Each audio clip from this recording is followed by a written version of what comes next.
اعوذ باللہ من الشیطان الرجیم بسم اللہ الرحمن الرحیم عباس حسینی اللہم صلی علی محمد وعلی محمد عباس حسینی سننے والوں کو سلام عرض کرتا ہے۔ آج بھی یہ ویڈیو تقلید کے حوالے سے ہی ہے۔ کل کچھ بنیادی تقلید کے حوالے سے میں نے باتیں کی تھی، تو آج تقلید کو فردر تھوڑا ایکسپلین کرنا ہے تاکہ سننے والوں کے لیے یہ بات کلیئر ہو جائے کہ تقلید کیا ہے اور کہاں تک واجب ہے یا ضروری ہے۔ تو اس حوالے سے دو لفظ عمومی طور پہ استعمال ہوتے ہیں، ایک اطاعت ہے اور ایک تقلید ہے۔ تو اطاعت اور تقلید میں کیا فرق ہے؟ تو اطاعت اٹ سیلف دو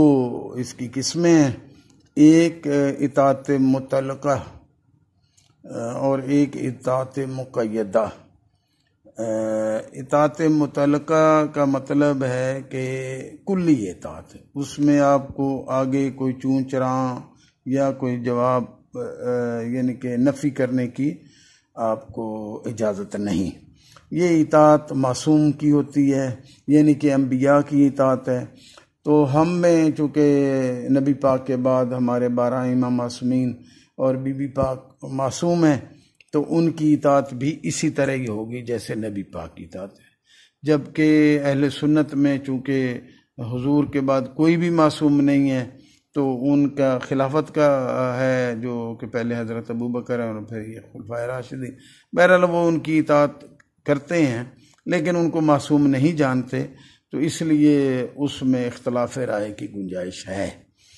جبکہ ہم میں معصومین 14 معصومین، ہمارے 12 امام معصومین، یہ معصوم ہیں، ان کے کسی حکم کی تعمیل من و عن کرنا لازم ہے اور آگے کوئی یعنی کہ اختلاف رائے کی کوئی گنجائش نہیں۔ یہ اطاعت مطلقہ ہوتی ہے، اس میں آپ کوئی تبدیلی نہیں کر سکتے یا ڈیویٹ نہیں کر سکتے۔ ایون ظاہراً اگر وہ کوئی ایسا حکم بھی دیں جو آپ کو لگ رہا ہو کہ یہ ٹھیک نہیں ہے، خدا نخواستہ، تو وہ بھی اس کی بھی اطاعت ضروری ہے۔ مثلاً اگر امام آپ کو کہہ دیں کہ جلتے ہوئے تندور میں چلے جاؤ، تو آپ پہ لازم ہے کہ آپ جائیں۔ حضور اکرم مولا علی علیہ السلام یا ہمارے باقی ائمہ جو 11 ہیں، اگر آپ کو کہیں مثلاً آپ کی بیٹی کے لیے رشتہ اپنے اینڈ پہ کر دیتے ہیں، تو آپ یہ نہیں کہہ سکتے جی حضور مجھے یہ پسند نہیں، اور حضور نے کئی ایسے رشتے کیے بلکہ اپنی سکی پھپھوزاد کا غلام سے کر دیا اور پھر وہ نہ نبھا ہو سکا، تو پھر آپ کی وہ زوجیت میں آ گئی زینب بنت جہش۔ تو بہرحال یہ یعنی کہ ہماری جانوں سے زیادہ حق ہمارے نبی مرسل اور ان کے 12 جانشین ہمارے اوپر رکھتے ہیں، تو یہ اطاعت ہے، اس میں تو کوئی دوسری آپ کے پاس چوائس نہیں ہے۔ البتہ دوسری اطاعت مقیدہ ہے۔ مقیدہ اطاعت ایک حد تک آپ نے اطاعت کرنی ہے، لیکن اس میں اگر آپ کو کوئی حرام کا حکم دیتا ہے یا شرک و کفر کا حکم دیتا ہے، تو آپ نے اس صورت میں اطاعت نہیں کرنی۔ جو عمل ظاہراً حرام ہے اور اگر وہ کوئی آپ کو حکم دیتا ہے، اس اطاعت کی صورت میں تو آپ نے مقیدہ میں اطاعت نہیں کرنی۔ مثال کے طور پہ والدین کی اطاعت ہے، زوجہ کے لیے شوہر کی اطاعت ہے، لیکن اگر والدین بھی آپ کو کوئی غلط شرعی غیر شرعی حکم دیتے ہیں تو آپ پہ اطاعت لازم نہیں ہے، البتہ ان سے آپ کو بدتمیزی یا ان کی اہانت یا توہین نہیں کر سکتے۔ مثلا اگر وہ شرک کے لیے آپ کو کہتے ہیں تو آپ یا کہیں کہ نماز نہ پڑھو، تو یہ چیزیں۔ اسی طرح زوجہ کے لیے ہے کہ شوہر کی اطاعت کرے لیکن مقید ہے۔ اگر شوہر کہتا ہے کہ نماز نہ پڑھو تو نہیں، آپ نے نماز پڑھنی ہے، یا کوئی اس طرح کا حکم دیتا ہے تو آپ نے۔ اسی طرح یہ جب ہم تقلید کے زمرے میں، تقلید کے فارم میں آتے ہیں کسی مجتہد کی تقلید، تو وہ تقلید جو ہے اطاعت مقیدہ کے صورت میں ہے کہ آپ ان کی تقلید میں ہیں، لیکن یہ نہیں ہے کہ اگر وہ آپ کو کوئی حرام کا حکم دیتے ہیں اور آپ سمجھتے ہیں کہ یہ شرعاً قرآن و حدیث کی روشنی میں یہ حرام ہے یا غلط ہے، تو آپ اس کو فالو نہ کریں، اور اس کے بعد آپ کے پاس یہ بھی حق ہے کہ آپ تقلید بدل بھی سکتے ہیں، جبکہ اطاعت نہیں بدل سکتے۔ آپ کا جو معصوم ہے، جو آپ کے امام ہیں، وہ امام ہیں، ان کو آپ نہیں چینج کر سکتے، لیکن جبکہ آپ مجتہد بدل سکتے ہیں۔ مجتہد غیر معصوم ہوتا ہے، اور ابھی میں نو ڈاؤٹ ہمارے مجتہدین کا اس بندے سے بڑا اختلاف ہے، شیخ اللہ یاری سے، لیکن وہ یہ کہہ رہا تھا، میں بات کر دیتا ہوں آئیے تو، کہ وہ مجتہدین قرآن و حدیث پہ بہت زیادہ غور کرنے کی بجائے اپنے جو ان کے مجتہد سے پڑھ رہے ہوتے ہیں یا رہنمائی لے رہے ہوتے ہیں، اس کے نظریات پہ زیادہ وہ فوکس کرتے ہیں۔ اب وہ ایران اور عراق کافی عرصہ رہا ہے، وہ علم والا بندہ ہے، بہرحال ہم تو اتنا نہیں جانتے، لیکن بہرحال اس کی یہ ویڈیو موجود ہے، تو ہمیں چلیں اس سے نہیں، ہم اتنے بڑے عالم نہیں ہیں کہ ہم اتنی بڑی کوئی بات کر سکیں، لیکن بہرحال یہ ہے کہ آپ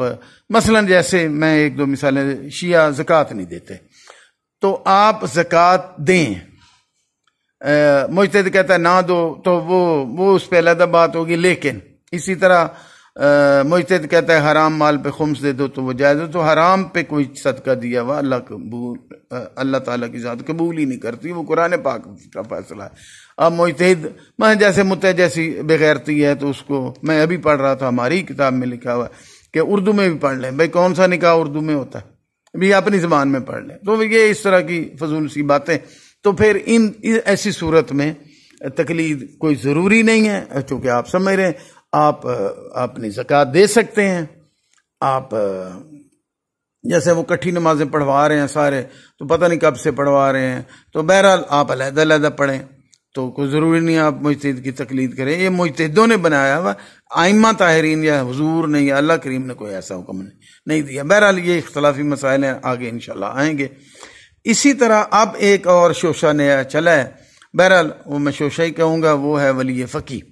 یہ ولی فقی کا مطلب یہ ہے کہ جو موجودہ مجتہد ہیں، جو بھی ہیں ایران کے، وہ ایرانیوں نے یہ چلایا، ان کی اسی طرح اطاعت ہے جیسے آپ ائمہ معصومین کی اطاعت کریں۔ بھئی ایسا بالکل نہیں ہے، وہ پھر عراق والے مجتہد کہاں جائیں گے؟ تو میں آپ 3-4 علماء کا نام لے دیتا ہوں جو اس کے بالکل قائل نہیں تھے، اور وہ پہلے تھے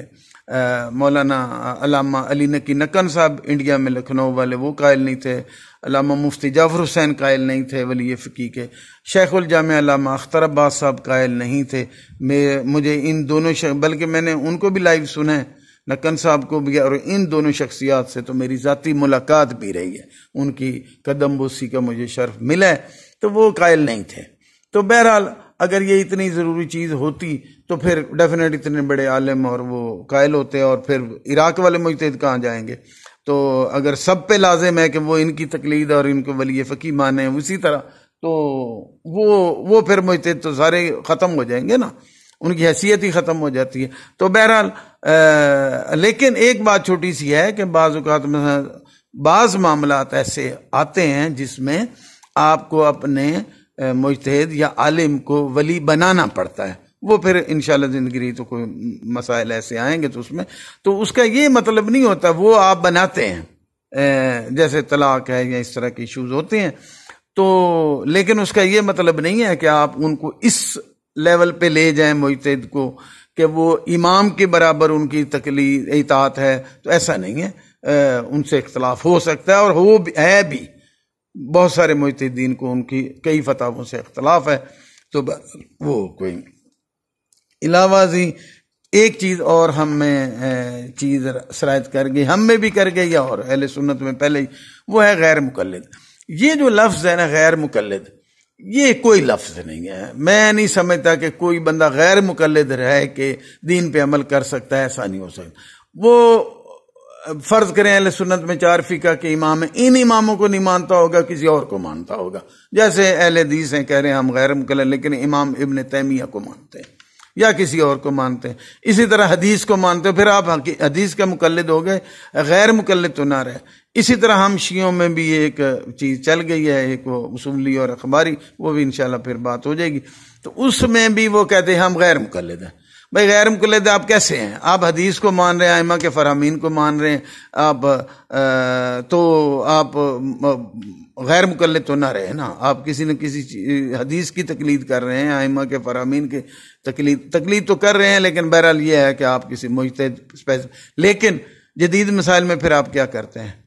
اہل سنت کے بھی فتوے آتے ہیں کہ یہ برائلر مرغی کھانی چاہیے یا نہیں کھانی چاہیے، یا نماز قصر کہاں تک کرنی چاہیے، یا جمعہ واجب ہے، یعنی اسی طرح ہمارے بھی فتوے آتے ہیں۔ چلیں آپ اپنی کوئی پسند کا کر لیں گے، خود تحقیق کر لیں گے، کچھ نہ کچھ تو کریں گے، تو وہی تقلید ہوتی ہے۔ تقلید کیا ہوتا ہے؟ وہ یہی ہے کہ ایک بندہ کم علم ہے، یا اسے نہیں پتہ اتنا، یا اس کی اتنی تحقیق نہیں ہے، تو وہ کسی ایک سرٹیفائیڈ جس بندے نے محنت کر کے کوئی چیز رزلٹ آؤٹ پٹ دی ہے اس کو فالو کر لیتا ہے۔ تو وہ کوئی بھی کرے گا تو وہ غیر مقلد کہتا رہے، لیکن ہے مقلد تقلید کے بغیر، یعنی کہ کسی سے رہنمائی لیے بغیر آپ کا چارہ نہیں۔ البتہ یہ ڈیسائیڈڈ فیکٹر ہے کہ مجتہدین معصوم نہیں ہوتے، ان سے غلطیاں بھی ہوتی ہیں اور غلط فتوے بھی ہو سکتے ہیں۔ تو بہرحال یہ میں اس بات پہ تو سب کے لیے زور دوں گا کہ آپ کسی عالم کی تقلید کریں ضرور، اس سے اپنے مسائل کی رہنمائی لیں۔ ہاں لیکن اگر آپ کو یہ ڈیفینیٹ ہو جائے کہ جیسے اب میں ہوں، فرض کرو میں ایک بات کر رہا ہوں کہ فرض کرو میں کٹھی نمازوں کے حق میں نہیں ہوں، قائل نہیں ہوں، میں کوشش کرتا ہوں علیحدہ ہی پڑھوں، جہاں مجبوری ہو جائے، چونکہ ہماری ہر جگہ پہ کٹھی ہوتی ہیں تو مجبور ہیں۔ مثلا میں زکوٰۃ نہ دینے کے قائل نہیں ہوں کہ زکوٰۃ ہے ہی کوئی نہیں، ہر تیسرے صفحے قرآن پاک پہ زکوٰۃ ہے اور ہم دیتے ہی نہیں، ہر نماز کے ساتھ زکوٰۃ ہے ہم دیتے ہی نہیں، اس کی 70 توجیہات ہم پیش کرتے ہیں لیکن زکوٰۃ نہیں دیتے۔ بہرحال تو اس طرح کچھ چیزیں ہیں، تو وہ آپ اپنے اگر آپ میں اتنا تھوڑی سی تحقیق ہے اور سمجھ ہے تو آپ اس کے مطابق کر سکتے ہیں اور اس میں بہتری۔ اور اگر فرض کرے زکوٰۃ، فرض کرو ویسے یہ بات ماننے والی تو نہیں ہے، زکوٰۃ نہ بھی ہوئی تو آپ نے اگر زکوٰۃ دے دی ہے تو صدقے کے طور پہ تو آپ کو ثواب مل جائے گا نا۔ جہاں آپ ایک چھوٹی چھوٹی نیکی کے لیے ترس رہے ہوں گے تو وہاں آپ کو اگر اتنا بڑا صدقے کی فارم میں ثواب مل جائے تو اور کیا چاہیے۔ تو زکوٰۃ ہوتی کتنی ہے؟ 2.5%۔ وہ تو ہمارے بچے پیزا کھا جاتے ہیں اتنا مہینے میں۔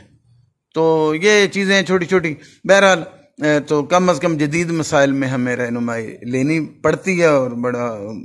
ضروری ہے کہ لیں، تاکہ جیسے بہت سارے ایشوز ہیں